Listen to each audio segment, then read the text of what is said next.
সব চাইতে বড় হক হলো স্ত্রী চাই স্ত্রীর কাছে স্বামীর জন্য, আর স্বামীর হক স্ত্রীকে আর স্ত্রীর কাছে আদায় করতে হবে। সব চাইতে বড় হক হলো স্বামীর কাছে। এ বাবা, আপনি বলবেন স্ত্রীর হক কি আর স্বামীর হকটা কি? আজকে আমি আপনাদের বুঝাই দিতে চাই। আজকে অনেক মহিলা, আজকে অনেক যুবতী বিবাহ করার আগে অবিবাহিত অবস্থা, আজকে অনেক যুবকদের সঙ্গে সম্পর্ক রাখে, আজকে অনেক যুবকদের সঙ্গে ডাইটে যায়। আজকে পৃথিবীর মধ্যে অনেক যুবক অনেক নারীর সঙ্গে সম্পর্ক রাখে। আজকে পৃথিবীর মধ্যে অনেক যুবক অনেক নারীর সঙ্গে ফোনে কথাবার্তা বলে। আজকে পৃথিবীর মধ্যে তাদের মধ্যে বিবাহে তারা আবদ্ধ হয় না। তারা আজকে মেলাতে ঘরে বাজারে যায়, একই সঙ্গে কলেজে যায়। আজকে তার সঙ্গে যদি তার বিবাহ না হয়, আজকে ওই নারীটার যদি অন্য পুরুষের সঙ্গে বিবাহ হয়, আজকে ওই পুরুষটার যদি অন্য নারীর সঙ্গে বিবাহ হয়, কাল কিয়ামতের দিনে তাকে জবাব দিতে হবে।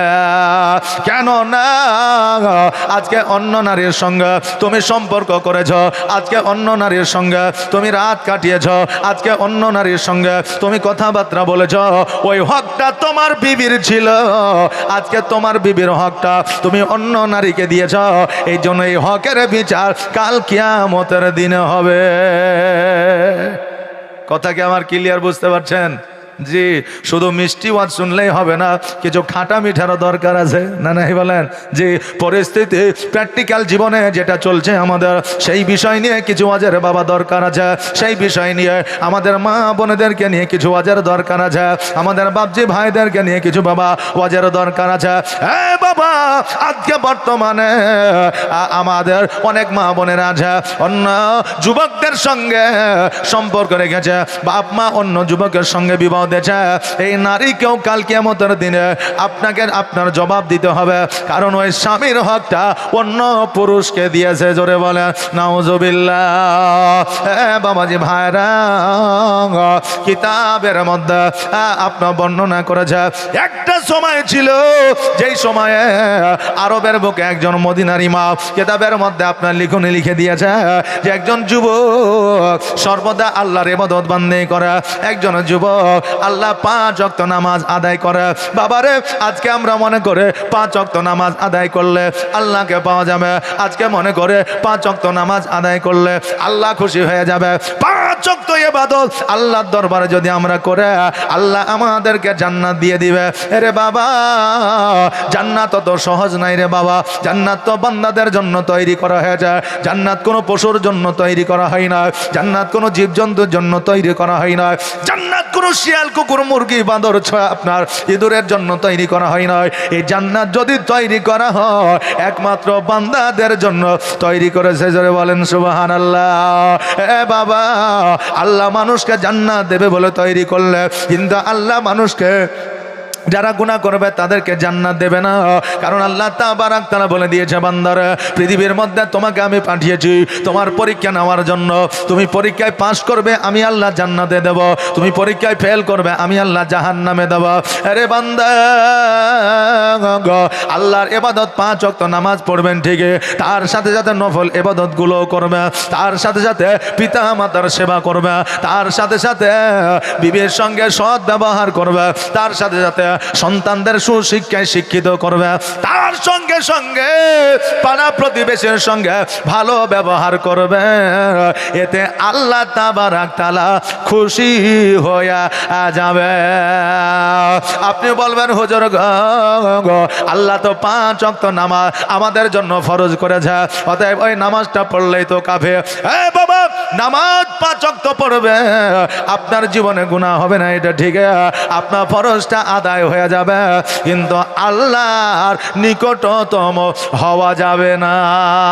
আল্লাহর নিকটতম তখনই হবে যখন নফল ইবাদত করবে, আল্লাহর নিকটতম তখনই হবে যখন পিতামাতার খিদমত করবে, আল্লাহর নিকটতম তখনই হবে যখন পাড়া প্রতিবেশীর সঙ্গে ভালো সৎ আচার সৎ আপনার ব্যবহার দেখাবে, আল্লাহর নিকটতম তখনই হতে পারবে যখন আপনি আপনার বিবির সঙ্গে ভালো ব্যবহার দেখাবে, সৎ আপনার কাছে হতে পারবেন আল্লাহর নিকটতম যখন আপনি আপনার সন্তানকে একটা গায়ক না বানায়া, আপনার সন্তানকে টিকটকার না বানায়া, আপনার সন্তানকে আজকে ফেসবুক ম্যানেজার না বানায়া, আজকে আপনার সন্তানকে যদি ইসলামিক শিক্ষা দিয়া যদি একটা বিজ্ঞান বানিয়ে দিতে পারে, যদি একটা ডাক্তার বানিয়ে দিতে পারে, যদি আপনি সমাজসেবী বানিয়ে দিতে পারেন, ওই সন্তানের ওসিলায় আপনার জীবন ধন্য হয়ে যাবে।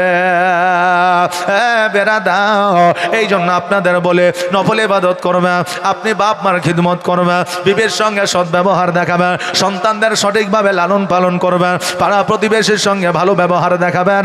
আল্লাহ এতে খুশি হয়ে যাইয়া আল্লাহ আপনাকে মুমিন বানায়া দিবে। রে বাবা, ওই বান্দা আল্লাহর 5 ওয়াক্ত নামাজ পড়ে এবং আল্লাহর উপাসনা বান্দাকে এত করে, আল্লাহ তাবারক তাআলা নৈকট্য লাভ করেছে। হে বাবা, আমার দয়ার নবী মুস্তাফা সাল্লাল্লাহু তাআলা আলাইহি ওয়াসাল্লাম বলে দিয়েছে, রে আমার উম্মত উম্মতিরা, তোমাদের বিবাহের যোগ্য যদি বয়স হয়ে যায় তোমরা বিবাহ করে নাও, যদি কর্মে যুক্ত না হও তবুও তোমার সময় হয়েছে, তুমি বিবাহ করে নাও। বিবাহ করার পরে তুমি যোগ্য কাজ খোঁজো, হালাল কাজ খোঁজো, ওই কাজের মধ্যে যুক্ত হয়ে যাও। বিবাহ করার পরে ভালো ভালো কাজে ভালো ভালো যুবকেরা যুক্ত হয়ে যায়। আর যদি আপনি চিন্তা করেন আমি আগে কর্মে যুক্ত হব তারপরে বিবাহ করব, 30 বছর পার হয়ে গেল, আপনার যৌবন শেষের দিকে, আপনি সেই মুহূর্তে বিবাহ করবে সুন্দর দেখে, রমণী দেখে, 20 থেকে 22 বছর মহিলাকে, ওই মহিলাটা যদি কোনো রকম ভাবে শারীরিক আর মানসিক যদি কোনো চাহিদা আপনার থেকে যায়, কাল কিয়ামতের দিনে আপনাকে জবাব দিতে হবে। ওই বিবি যদি কোনো পরকীয়ায় যুক্ত হয়ে যায়, আপনার বিবি যতটা গুনাহ করবে সঙ্গে সঙ্গে আপনার গুনাহ ততটা হবে। জোরে বলেন নাউজুবিল্লাহ। এই জন্য বাবারে, বয়স থাকতে বিবাহ করে নাও। এটা আমি মাওলানা পিয়ারুলের কথা নয়, এটা আমার দয়ার নবী মুস্তাফার কথা। জোরে বলেন সুবহানাল্লাহ। এ বাবা, আমার ওই যুবকের সময় হয়ে যায়, 22 বছর পার হয়ে যায়। যুবক বলল, হুজুর গো, আমার সময় হয়ে গেছে, আমি বিবাহ করতে চাই, কিন্তু ওই মদিনার ইমাম ওই যুবকের জন্য আপনার যেন একজন মেয়ে খুঁজতে লাগলো বিবাহ দেওয়ার জন্য। আজকে আপনার গ্রামে মসজিদ আছে, ওই মসজিদে ইমাম যুক্ত আছে না নাই? বাবা একটু হ্যাঁ বলেন। আচ্ছা, ভালো লাগছে না ছেড়ে দিব? লাগছে? জি, আমার কথার মধ্যে বাবা যুক্তি থাকবে। জীবনী বক্তা হলো প্র্যাকটিক্যাল কিছু কথা আপনাদের বলে দিয়ে যায়। হ্যাঁ বাবা, আপনাদের মসজিদে ইমাম যুক্ত আছে, ওই ইমামের কাছাকাছি যারা থাকে দেখবেন বিবাহের সময় ওই ইমামকে বলে, হুজুর আমার জন্য একটা বৌমা খুঁজো। বলে কি বলে না? ইমামের কাছাকাছি হইলে মদিনার ইমামকে বলে, হুজুর গো, আমাকে যখন বিবাহ করতে হবে, আমার ওপরে বিবাহ যখন ওয়াজিব হয়ে গেছে, আমার ওপরে বিবাহ যখন ফরজ হয়ে গেছে, আপনি আমার জন্য একটা মেয়ে খোঁজেন। এবার মদিনার ইমাম বলে, তোমার বাড়ি নাই, তোমার ঘর নাই, তোমার আব্বা আছে, তোমার মা আছে, তোমার তো টাকা নাই, পয়সা নয়, বলো বলো তোমাকে আরবের মধ্যে কোন নারী বিবাহ করবে? এখনো পর্যন্ত এই আরবের মধ্যে প্রথা আছে, যারা আরবের মধ্যে কাজকর্মে যায় রে বাবা, তারা বলতে পারবে। আরবের ইতিহাস খুলে দেখা, আপনারা দেখতে পারবে, গুগলে গিয়ে সার্চ করে দেখেন আরবের ছেলে মেয়েদের বিবাহের রীতিনীতি কি, নিয়ম নীতি কি। এই নিয়ম যদি জানতে চান, ওই আরবের মেয়েদেরকে বিবাহ করতে গেলে প্রথমত একটা বাড়ি দিতে হয়, বিবাহ করতে গেলে একটা মেয়েকে আপনার প্রথমত একটা গাড়ি দিতে হয়, জমি জায়গা দিতে হয়, মোহরানা স্বরূপ। আর বর্তমানে আমাদের ভারতবর্ষে যুবকেরা বিবাহ করে, মেয়ের বাপের কাছ থেকে 5 লক্ষ টাকা নেয়, আর মেয়েকে 1001 টাকা মোহরানা তুলে দেয়। হয় কি হয় না বাবা? যে বাবা হয়। বাবা রে, এবার বললো তোমার টাকা নাই, পয়সা নয়, ধন নাই, সম্পদ নয়, তোমাকে কে বিবাহ করবে? বলে এমন একটা নারী আমার আল্লাহ তাবারাক তাআলা আমার জন্য পাঠিয়েছে, অবশ্যই অবশ্যই থাকবে। আমার জন্য একটা মেয়ে খুঁজে দেখা। খুঁজতে খুঁজতে একটা নারীকে পাওয়া গেল। ওই নারীটা বলল, আমার স্বামী হইলে চলবে, আমার বিবাহ হইলে হবে, আমি শুধু এখনো বর্তমানে একটা স্বামী চাই। বলে কেন? বলে ওই কথা বলা যাবে না, ওই কথা আমার দ্বারা বলো সম্ভব হবে না। হ্যাঁ বাবাজি ভাইরা, একটা সময় একটা পর্যায়ে একজন বাপ মা অতি সহজে জামাই যেমন হোক যেমন হবে হোক বিবাহ দিয়ে দেবে, একটা জামাই হলে চলবে। কোন পর্যায়ে কোন সময় আসে দেখবেন ওই বাপ মা হয়তো অসুস্থ হয়ে গেছে, জমি নাই জায়গা নাই টাকা নাই, মেয়ের হয়তো বিবাহ দিতে পারবে না, এই জন্য জামাই হলে চলবে, মেয়ের বিয়ে দিয়ে দিবে। হয়তো ওই মেয়ের কোনো বদনাম, ওই মেয়ের কোনো গুজা বাজা, ওই মেয়ে কোনো খারাপ কাজে খারাপ আচরণের মধ্যে যুক্ত হয়ে গেছে, প্রচার হয়ে গেছে, হয়তো শুনলে মানুষ বিবাহ করবে না, এই জন্য জামাই হলে চলবে, মেয়ের বিয়ে দিয়ে দিব। আপনার বিপদে পড়ে এইরকম হয় কি হয় না বাবা? হয় না? হয় বেরাদা। ওই যুবতী বলল আমার স্বামী চায় আমি বিবাহ করব, আমার স্বামী পাইলে হবে, আমার গাড়ির দরকার নাই, বাড়ির দরকার নয়, আমার টাকা পয়সার দরকার নাই, আমার শুধুমাত্র বিবাহটা দিয়ে দাও। এবার ওই যুবকের সঙ্গে বিবাহটা দিয়ে দিল।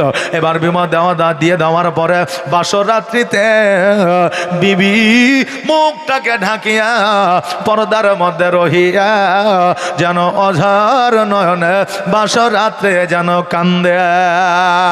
স্বামী বলতেছে বিবি শোনো রে, আজকে বড় আনন্দের দিন, আজকে বড় খুশির দিন, আজকে একটা যুবকের জন্য, আজকে একটা যুবতীর জন্য এই রাত্রিটা এমন একটা রাত্রি, সে কিয়ামত পর্যন্ত এই রাত্রি আর দ্বিতীয়বার তারা পাবে না। এই রাত্রিটা কিয়ামত পর্যন্ত তারা দ্বিতীয়বার পাবে না। অতএব এই সেই রাত্রে তুমি বাসর রাত্রে এত অঝরণ না, তুমি ডুকরে ডুকরে কেন কান্না করতে আছো? ওই মেয়েটি বলে স্বামী গো, আজকে আমি অঝর নয় না কান্না করছি এই কারণে আজকে আমার মা জগতের মধ্যে আছে, আমার মায়ের জন্য আমি কান্না করি না। আজকে আমার বাবা জগতের মধ্যে আছে, আমি বাবার জন্য কান্না করি না। আজকে আমার টাকা পয়সা জমি জায়গা জগতের মধ্যে আছে, আমি জমি জায়গা অট্টালিকার জন্য কাঁদি না। তবে স্বামী গো, আপনার হক আদায় করতে আমি পারলাম না। স্বামী বলল বিবি রে, আজকে শুধুমাত্র সদ্য তুমি নববধূ হইয়া আমার ঘরে, আমার বাসর ঘরে এসেছ, আর আমার হক সম্পর্কে তুমি কি বুঝে গেলা? আমার হক আদায় হলো না, এটা তুমি কেমন করে বলতে পারলা? বিবি বলল ওগো প্রাণের স্বামী, আপনি হয়তো জানেন না, আজকে আপনাকে যদি আমি না বলে কাল কিয়ামতের দিনে আল্লাহর দরবারে জবাব দিতে হবে। আজকে আপনার কাছে আমি চুপায় রাখবো, কিয়ামতে আমি চুপায় রাখতে পারবো না। জগতের মধ্যে আপনি যদি আমাকে তালাক দিয়ে দেন, জগতের মধ্যে আপনি যদি আমাকে আঘাত করেন, জগতের মধ্যে আপনি যদি আমার প্রতি জুলুম করেন, আল্লাহ জগতের মধ্যে আমার গুনাহ মাফ করে দিবে, কিন্তু কিয়ামতের দিনে মাফ করবে না। জোরে বলেন সুবহানাল্লাহ। আল্লাহ তাবারক তাআলা ওই বান্দী বলতেছে ওগো স্বামী, আজকে আপনার হক আমি নষ্ট করে দিয়েছে। স্বামী গো, আজকে আমাকে আপনি মাফ করে দিবেন। হয়তো আপনি আমার জীবনে এত বড় অন্যায় আপনি সহ্য করতে পারবেন না, আমাকে হয়তো তালাক দিয়ে দিবেন গো স্বামী, আমাকে তালাক দিয়ে দেন, অসুবিধা নয়, আমি তবুও আমি আপনার হক মেরেছি এটা লুকায়িত রাখবো না।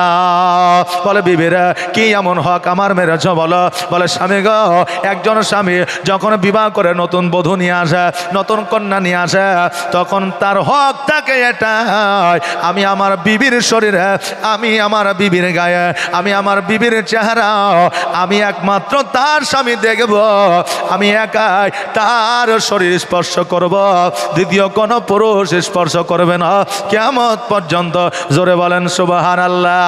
আরে বিবি, এইটা প্রত্যেক স্বামী চায়, প্রত্যেক পুরুষ চায়। বিবি বলল স্বামী গো, আজকে আপনাকে বিবাহ করার আগে আমি অন্য পুরুষের সঙ্গ লাভ করেছে, আমি অন্য পুরুষের সঙ্গে শারীরিক সম্পর্ক করেছে, আপনার যে হক সেটা আমি আদায় করতে পারিনি। ওগো প্রাণের স্বামী, আজকে আপনি বিবাহিত আমার স্বামী, কিন্তু ওই যুবক আমার বিবাহিত স্বামী ছিল না, কিন্তু বড় অন্যায় করিয়া আমরা দুজনে একত্রিত হয়েছিল। স্বামী গো শুধু এটাই নয়, আজকে আমি যে আপনাকে বিবাহ করেছি, বিবাহ করলে স্বামী পাইলে হবে, এই চিন্তা ভাবনা ধারা নিয়ে আপনাকে যে আমি বিবাহ করেছি, এর মধ্যে একটা কারণ আছে। কারণটা হলো আমার গর্ভে ওই যুবকের সন্তান আছে। জোরে বলেন নাউজুবিল্লাহ। বক্সটার কি হলো, কাটা গেল নাকি? তাহলে দিয়ে দেন, শেষ বেলায় জ্বালায়েন না জি। শ্রোতাও মৌলবি ছাড়ছে না, জ্বালাইছে। আর আমিও মনে করো মাইকওয়ালা মনে হয় আমাকে যা সিগন্যাল দিচ্ছে, ছেড়ে দেন নাকি বলেন জি। একজন বলছে যে এই চা খা না রে ভাই, তো যে তোকে মানা করেছে, তুই যে কিপটে, তুই তো চা খাওয়াস না।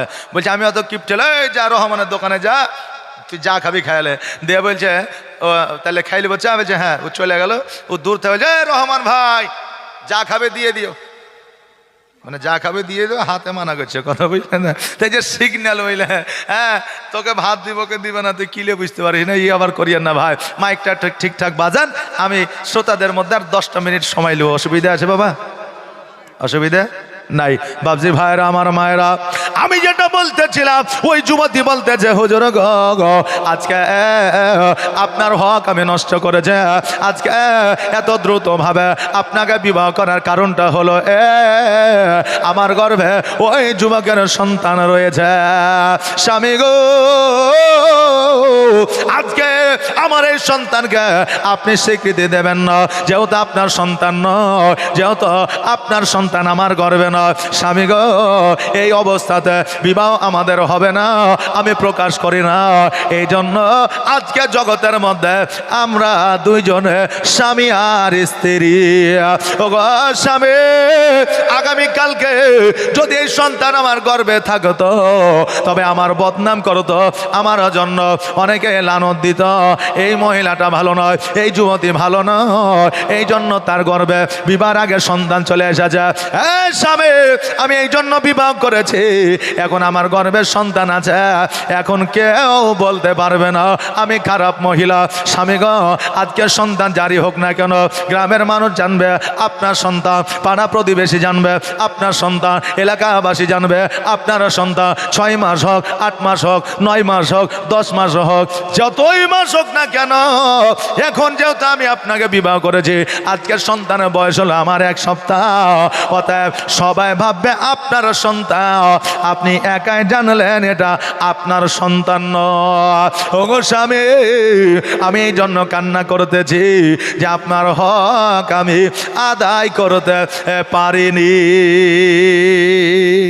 বাবা, একজন যুবতী নিজের সতীত্বকে বজায় রেখে বিবাহ করে নববধূ হয়ে স্বামীর কাছে যাবে, তাকে কিয়ামতের জবাব দিতে হবে না, কারণ সে সতীত্ব বজায় রেখেছে। আর একজন নারী যখন সতীত্ব বজায় রাখতে পারবে না, পরপুরুষের সঙ্গে কথা বলবে, বার্তা বলবে, পরপুরুষের সঙ্গে সম্পর্ক রাখবে, অন্য পুরুষকে বিবাহ করবে, একে কিয়ামতের দিন জবাব দিতে হবে।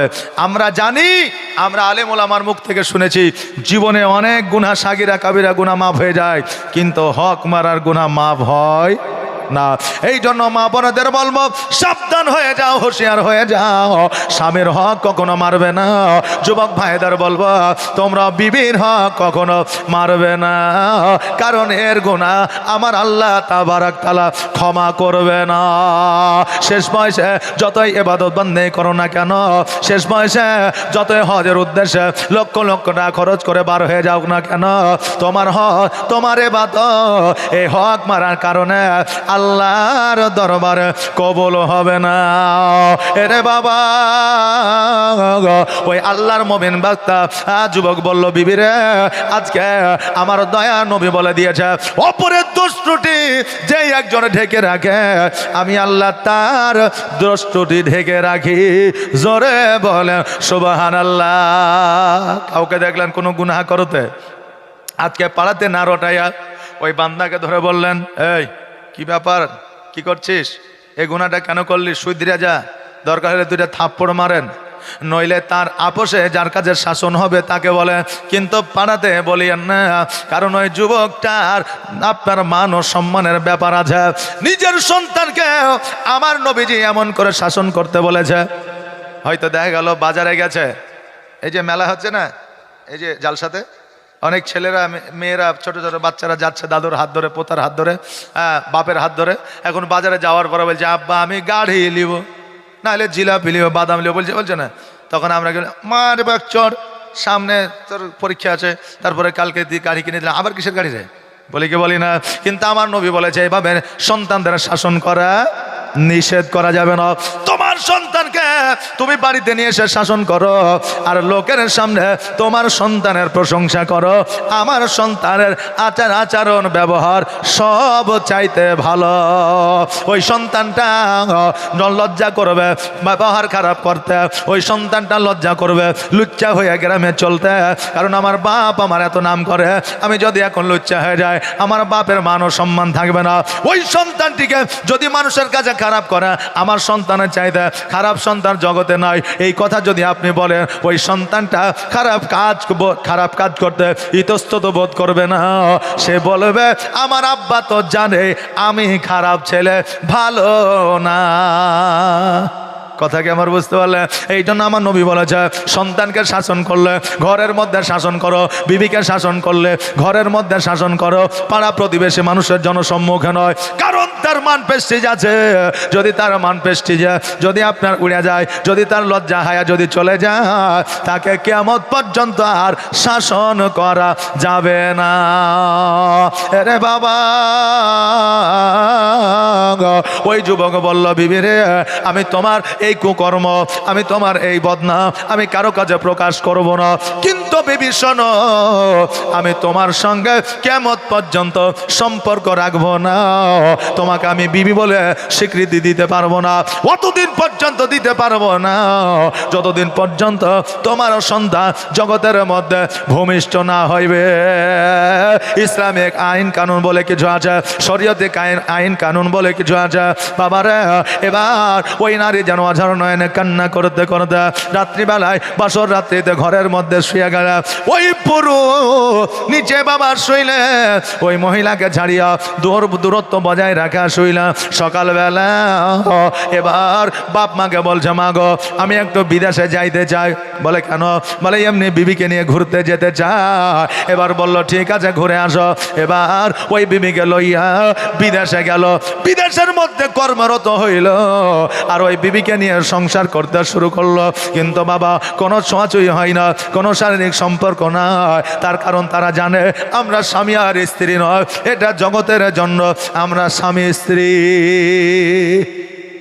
কথা বুঝতে পারলেন না অনেকে বাবা জগতের কাছে স্বামী আর স্ত্রী আছে কিন্তু অনেকে এখনো জগতের মধ্যে এমনও নারী আর পুরুষ আছে তাদের বিবাহ জীবন অনেক দিন আগে ধ্বংস করে দিয়েছে একটু রাগ হলে বিবিকে বলেছে যা দিলাম তালাক বুঝলে না একটু রাগ হলে বিবি বলেছে আমাকে তুমি ছেড়ে দাও তুমি যদি এক বাপের বেটা হও অনেক পরিবারে আছে তুমি যদি এক বাপের বেটা ছেড়ে দাও আর স্বামীও বলেছে তোকে দিয়ে দিলাম তালাক রে বাবা ইসলামের মধ্যে শরীয়তের মধ্যে কিছু জিনিস আছে যেখানে কোনো যুক্তি উক্তি খাটে না সুদে আপনার কোনো যুক্তি চলবে না বাপ মায়ের খিদমতে কোনো যুক্তি চলবে না ওই রকম তালাকেও কোনো যুক্তি চলবে না রে বাবা আমি আপনাদের কাছে বলে যাই এইরকম অনেক পরিবার আছে যারা হয়তো মনে করে যে তালাক দিয়েছে তালাক হয় না এখনো পর্যন্ত তারা সংসার করতেছে বাবাজি ভাইরা আজকে তারা নিজেও জানে না যে আমাদের সম্পর্ক আর স্বামী স্ত্রী নাই আমাদের সম্পর্ক ছিন্ন হয়ে গেছে এটা আমি জানি না আপনি জানেন না ওই স্বামী আর স্ত্রী জানে তারা কিভাবে চলে আজকে তারা মনে করে জগতের কোনো মানুষ জানে না এরে আমার মা বোনেরা ভাইরা জগতের মানুষ জানুক আর না জানো তুমি যে তালাক দিয়েছ তোমার স্বামীকে যে অন্যায় কথা বলেছ এটা আমি আপনি তুমি না জানি আমার আল্লাহ তো জানে এই জন্য মানুষকে দেখানোর জন্য ভালোভাবে চলাফেরার চেষ্টা করিও না আমার আল্লাহকে দেখানোর জন্য নিজের জীবনটাকে পরিবর্তন করে নাও জোরে বলেন আমি এবার ওই যুবক বিবিকে নিয়ে সংসার করতে আরম্ভ করলো 10 মাস 10 দিয়ে 10 মাস কুড়ি দিয়ে 11 মাসে ওই মহিলা সন্তান প্রসব করলো। ওই সন্তানটা পুত্র সন্তান হয়ে এলো। আর যেমন সন্তান ভূমিষ্ঠ হওয়া, এবার ওই আল্লাহর মমিন বান্দা বলতেছে, বিবিরা সন্তানটিকে আমাকে দাও, আমি একটু কোলে নিয়ে আদর করে নিই। এবার বাবা সন্তানটিকে লইয়া বাড়ি থেকে বার হয়ে এসেছে। সারা রাত পার হয়ে গেল। বিবি চিন্তা করে, আল্লাহ গো, আজকে আমার স্বামী আমার সন্তানটিকে নিয়ে গেল, আজকে হয়তো আমার সন্তানটিকে পাথর ছুঁড়ে মেরে দিয়েছে, হয়তো আমার সন্তানটিকে আজকে কুকুর শিয়ালকে খাইয়ে দিয়েছে, হয়তো আমার সন্তানটিকে মেরে দিয়েছে। কেন না আজকে আমার সন্তানের কোনো পিতৃ পরিচয় নয়, আজকে আমার সন্তানটা হলো জারদ সন্তান, আজকে আমার সন্তানটা হলো অবৈধ সন্তান। আজকে এই জন্য স্বামী হয়তো মেরে দিয়েছে, নইলে যেই ছেলে আজকে আতুর ঘরে থাকার কথা, যে ছেলের নারীটা পর্যন্ত কাটা হয় না, আজকে ওই ছেলেটা ওই সন্তানটিকে লইয়া না জানি আমার স্বামী কোথায় গেছে। রে বাবা, আজকে জগতের মধ্যে আমাদের ভারতবর্ষের মাটিতে এই রকম ঘটনাগুলো ঘটছে কিনা? অনেক নারী পরপুরুষের সঙ্গে সম্পর্ক করেছে, গর্ভের সন্তান এসেছে, ডাক্তারের কাছে ডিলেট করতে পারে নাই, নিজের শারীরিকের ঝুঁকি বেড়ে গিয়েছে, এই জন্য সন্তান পৃথিবীর মধ্যে জন্ম দিয়েছে। আর ওই মা সন্তানটিকে নিয়ে এসে আপনার নর্দমায় ফেলে গেছে, আজকে বাবা ডাস্টবিনে ফেলে গেছে, আজকে রাস্তায় ফেলে দিয়েছে, আজকে জঙ্গলে ফেলে দিয়েছে। আজকে তরু তাজা ওই সন্তানকে কুকুর শিয়ালে ছিঁড়ে ছিঁড়ে খাচ্ছে। অনেক সময় মোবাইলে খবরের মাধ্যমে দেখা যায় কিনা? আমি ওই যুবক আর যুবতীদের বলবো, মারে আজকে ক্ষণিকের তুমি স্বাদ নেওয়ার জন্য, ক্ষণিকের সুখ নেওয়ার জন্য একটা তরুয় তাজা প্রাণকে তুমি জঙ্গলে ফেলে দাও, নর্দমায় ফেলে দাও। আজকে তুমি মা হইয়াছ, আজকে মায়ের শান ও মানকে আমার আল্লাহ বাড়িয়ে দিয়েছে, মায়ের পায়ের তলে আল্লাহ জান্নাত দিয়েছে। আর মা তুমি সন্তানের জন্ম দিয়া তোমার দিলে কি একটু মায়া হলো না? তোমার সন্তানকে কেমন করে ওই রাস্তার মোড়ে ফেলে আসতে পারলে? রে মা, একমাত্র আমার খাদিজাতুল কুবরা রাদিয়াল্লাহু তাআলা আনহা, উনি একজন নারী ছিলেন। আয়েশা সিদ্দিকা রাদিয়াল্লাহু তাআলা আনহা, উনিও নারী ছিলেন। হযরতে মা ফাতেমাতুজ জোহরা রাদিয়াল্লাহু তাআলা আনহা, উনি একজন আপনার নারী ছিলেন। রাবিয়া বাসরি, উনি একজন নারী ছিলেন। আজকে মা তুমিও নারী, তারা জান্নাতের সার্টিফিকেট পেয়েছে, তুমি কেন জান্নাতের সার্টিফিকেট পাও না? কেননা তিনাদের যে গুণ ছিল, তিনাদের যে ব্যবহার ছিল, তিনাদের যে আচরণ ছিল, তার মধ্যে একটা গুণ তোমাদের মধ্যে দেখা যায় না। দেখা যায় বাবা, আমার নবী বলেছে, মা তোমরা পর্দা করে চলিও, বেপর্দায় আমরা বাজারে যাই। আমার নবী বলেছে, তোমরা স্বামীর কাছে সাজিও, তোমরা বাজারে গেলে তোমার মুখ শুধু নয়, তোমার জবান পর্যন্ত ঢেকে যায়। কিন্তু আমরা বাজারে গেলে লিপস্টিক লাগায়া যায়, আর স্বামীর কাছে থাকলে গালে মুখে কপালে কালি নিয়ে বসে থাকি। হয় না বাবা? হ্যাঁ বেরাদার নেমিল্লাদ ইসলামিয়া বাবা রে, এবার ওই যুবক ওই বাচ্চাটাকে লইয়া যাইয়া এবার মসজিদের আপনার বারান্দায় রেখে দিয়েছে। মসজিদের বারান্দায় রেখে দেওয়ার পরে ফজরের নামাজ আদায় করতে আছে। ফজরের নামাজ আপনাদের দেশে হয়? জি হয় যে। হায় হায় হায়, কারণ বলে হুজুর ফজরের দেশে ফজরের নামাজ হয় কি হয় না আমরা বলতে পারি না। বলে কেন? বলে আমরা তো যাই না। কথা বুঝলেন কিনা?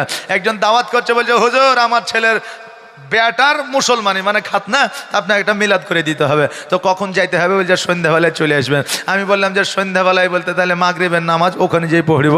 তো বলছে মাগরিবের নামাজ কোনটাকে বলে? বলছে মাগরিবের নামাজ কোনটাকে বলে? আমি বললাম মাগরিব যেটা সন্ধ্যাবেলায় আজান হয় ওটাকে মাগরিব বলে। বলছে মাগরিব টাগরিব জানি না, আপনাকে সন্ধ্যাবেলায় পালি হইল। তো এইরকম তাইরা মুসল্লি জগতে আছে না নাই বাবা? আছে। কেউ মনের ইচ্ছায় মসজিদে যায়, নিয়াত করে নয় তো অনুসাল্লি আলিল্লাহ তাআলা রাকাতের সালাতে ফজর, নিয়াত করে যে নামাজের জন্য দাঁড়ায় সেই নামাজে। আর এইদিকে যারা বেটার জ্বালাতে, বহুর জ্বালাতে, প্রতিবেশীর জ্বালাতে, তুমি বুড়ে হয়েছো মসজিদে যেতে পারো না, এই যে জ্বালাতে যারা মসজিদে যায় তারা নিয়াত করে না হয়তো অনুসাল্লি আলিল্লাহ তাআলা রাকাতের সালাতে, এই আমার বৌমার জ্বালাতে, এই বেটার জ্বালাতে আমিও পারি না, আর ইয়ারাও ছাড়ে না। আল্লাহু আকবার, কথা বুঝে না? তো নামাজ বাবা, নামাজি অনেক রকমের আছে। নামাজি অনেক, কেউ লোক দেখানো নামাজি আছে, কেউ আপনার আল্লাহকে খুশি করার জন্য নামাজি আছে, কেউ নতুন বিবাহ করবে যাতে ভালো একটা বউ পাওয়া যায় এই জন্য যুবক অবস্থায় মসজিদে নামাজ পড়ে, এই ভালো বউ পাওয়ার জন্য এক নামাজি আছে। তারপরে বিভিন্ন রকমের নামাজি জগতের মধ্যে আছে। ওই নামাজটা আল্লাহর দরবারে কবুল হবে যে আল্লাহকে রাজি ও খুশি করার জন্য নামাজ পড়ছে। জোরে বলেন সুবহানাল্লাহ। আরে আমার বাবাজি ভাইরা, ফজরের নামাজ পড়তেছে, এইদিকে আজান দিয়ে দিয়েছে, আসসালাতু খায়রুম মিনান নাওম, আসসালাতু খায়রুম মিনান নাওম। ঘুমের চাইতে নামাজ উত্তম। হাইয়া আলাস সালাহ, নামাজের জন্য তোমাদের আহ্বান করা হচ্ছে। আগের মানুষ হাইয়া আলাস সালাহ বললে মসজিদের দিকে অগ্রসর হইতো, আর বর্তমানে আমাদের মসজিদে যখন বলে হাইয়া আলাস সালাহ, আমরা ল্যাপের তলে মুখ কানা ঢুকিয়া বলি ইমাম মসজিদ তোরাই চালা। কথা বললেন না যে হাইয়া আলাস সালাহ, ইমাম মসজিদ তোরাই চালা, আমাদের আর দরকার নাই, এদের ল্যাপের মুড়ি দেওয়া শুইলাম সকাল 9টার সময় উঠিব। বুঝতে পারলেন না? বেরাদার, আসেন জীবন পরিবর্তন করি। কবে করবেন? আপনি বলছেন 60 বছর পরে মসজিদে যাবে, এখন তো তরু ও তাজা যুবক হয়ে আছে, দাড়ি চুল কিছুই পাকেনি। আল্লাহ বলছে তোমাকে এখন যাওয়ার সুযোগ দিয়েছে, মসজিদে যাও না, 60 বছর পরে যাবা, আমি প্যারালাইসিস দিয়ে দেবো, মসজিদ যাওয়া তো দূরের কথা, মসজিদের গেটও দেখতে পাবা না। জোরে বলেন সুবহানাল্লাহ। তার জন্য সময় থাকতে মসজিদে যান, সময় থাকতে আল্লাহর ইবাদত বান্দেগি করা। বাবা, ওই যুবক, ওই বাচ্চা ছেলেটাকে একদিনের সন্তান মসজিদের সিঁড়িতে রাখিয়া নামাজ আদায় করতে আছে। এবার মসজিদে আজান হয়েছে, সবাই যেন নামাজ পড়ার জন্য আসতে আছে। এবার বাবারে ওই বাচ্চাটাকে দেখছে যেন সিঁড়ির ওপরে যেন কান্না করতে আছে। ওই বাচ্চাটা পেটের মধ্যে নাড়ি পর্যন্ত আছে। এবার তারা চিল্লায় বলতে আছে, ওগো গ্রামবাসীরা তোমরা দৌড়ায় আসো, না জানি কোন মা সন্তান জন্ম দিয়েছে আর এই জায়গায় ফেলে রেখে দিয়েছে। আজকে কার সন্তান বলে খোঁজাখুঁজি শুরু হয়ে গেল। আচ্ছা, এই গ্রামে মসজিদের সামনে যদি একটা বাচ্চা ছেলে রাত্রিবেলায় কান্না করে তো সারা গ্রামের মানুষ জেগে উঠবে কিনা? জি, উঠবে না। আহারে, এবার গ্রামের মানুষ সবাই উঠে আসলো, কার সন্তান খুঁজে পাওয়া যায় না। এরাও তো বিদেশি লোক, ওই জায়গায় বেড়াতে এসেছে, এরা তো গ্রামে এলাকার লোক নয়। এবার বাবা ওই বান্দা এবার নামাজ পড়ে বার হচ্ছে, বলে বাচ্চাটা কার? বলছে জানি না। বলে বাচ্চার যখন বাপের এবং মায়ের খোঁজ না, এই বাচ্চাটাকে কি আমাকে দিবা? আমি এই বাচ্চাটিকে লালন পালন করতে চাই। যে বাচ্চাটা নিয়ে এসে রাখলো ওই বলছে বাচ্চাটাকে যদি আমাকে দাও তাহলে আমি লালন পালন করব। এবার তারা বলল, যুবক আজকে নেওয়ার মতো কেউ না, এই জন্য আমি তোমাকে দিয়ে দিলাম, তুমি কি সত্যি লালন পালন করতে চাও? বলে হ্যাঁ, আমি লালন পালন করতে চাই। হ্যাঁ বাবাজি ভাইরা, এইরকম এতিম বাচ্চা, এইরকম বাপ নাই মা নয়, এইরকম মাতৃপিতৃ পরিচয় ছাড়া বাচ্চা আমাদের ভারতবর্ষে আছে না নাই? আছে না নাই? অনেক আছে রে বাবা। আমরা মানুষ, আল্লাহ আমাদেরকে সুন্দর করে বানিয়েছে, কিন্তু আমাদের মন মানসিকতাকে সুন্দর করেছে কিনা এটা একমাত্র আল্লাহ ছাড়া জগতের কেউ জানতে পারে না। আল্লাহ ভালো মন্দ বোঝার জন্য আপনার ক্ষমতা দিয়েছে, কোনটা ভালো আর কোনটা খারাপ এটা জানতে পারেন কি পারেন না? পারেন।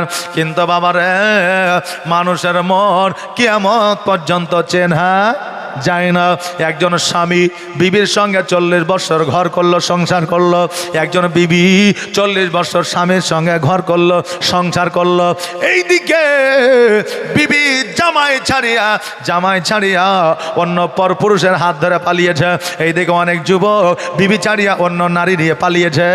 এখন তারা বলে আমি যদি একটু জানতে পারতাম এর মনের অবস্থা এইরকম, তার সঙ্গে সংসার করতাম না, জীবনটা বাদ করতাম না। বলে কি বলে না? না। এই জন্য বাবা জগতের মধ্যে সব কিছু বোঝার ক্ষমতা আল্লাহ আপনাকে দিয়েছে, কিন্তু মানুষের মন বোঝার ক্ষমতা আল্লাহ কাউকে দেয় না। বাবাজি ভাইরা, আমার মায়েরা, এই দিকে বাবা যেটা বলতেছিলাম, আজকে পৃথিবীর মধ্যে এইরকম পিতৃমাতৃ পরিচয়হীন অনেক সন্তান আছে, কিন্তু আমরা মানুষ, আমাদের টাকা আছে, পয়সা আছে, আমরা ওই সন্তানদের নিয়ে এসে লালন পালন করি না।